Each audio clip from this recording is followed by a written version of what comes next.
Yo, what's up? Yan. Dito po yan sa may palaisdaan. Habaan pala ng bae. Going to Palawan. Malapit na po magkaroon ng palaisdaan. Tilapia. Bangus. Kanduli.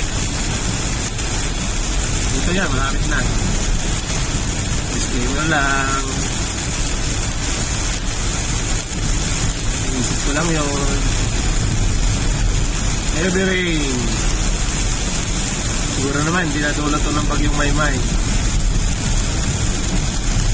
Dulot na to ng bagyong Milo. Everyday. Don't forget to subscribe. Yan, sa inyo, kumusta? Lakas ba ang ulan? Dito? Hindi malakas. Sobrang lakas. Right? Ang kahirap mag-drive pag maulan. Zero visibility. Ingat ang lahat. Kita mo naman, solo-solo yan. Solo ang jeep ng pasahero. Lalo at weekend. Ngayon ay araw ng Sabado. Sabado. Comment down below, bakit nga ba nagbubuhay yung iba, nagbubuhay lang ng ilaw? Pag malakas ang ulan, yung iba naman nag-hazard. Alin ba dapat ang tama? At hindi ko naman sinabing mali, bakit nag-hazard yung iba? Dahil ba mabilis makita pag naka-hazard? Or gusto lang nila? Hindi ko rin alam eh. Comment down below bakit pinahazard nila. Di ba dapat okay lang sana kung high beam kasi kita na yon. Araw naman. Anong meron?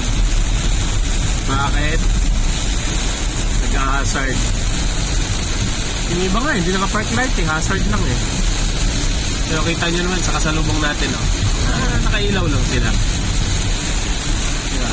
Walang naka-hazard. So ano ang meron? Yun, naka-hazard. Ilaw lang, kita naman. Ingat po lahat. Lalo na dyan, oh, tumatawid. Fast lane to.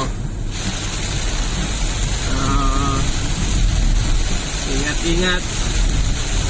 Dulas ang kalsada. Gamit na gamit yung mga ngayon, bagong sasakyan. May mga traction control. Wow. Kapit na kapit. Diba? Right. Sarap na yun, magtutulog. Ayan, naghahasad talaga yan at ambulansya yan.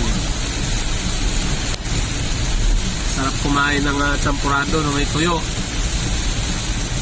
at matulog ng matulog. Right.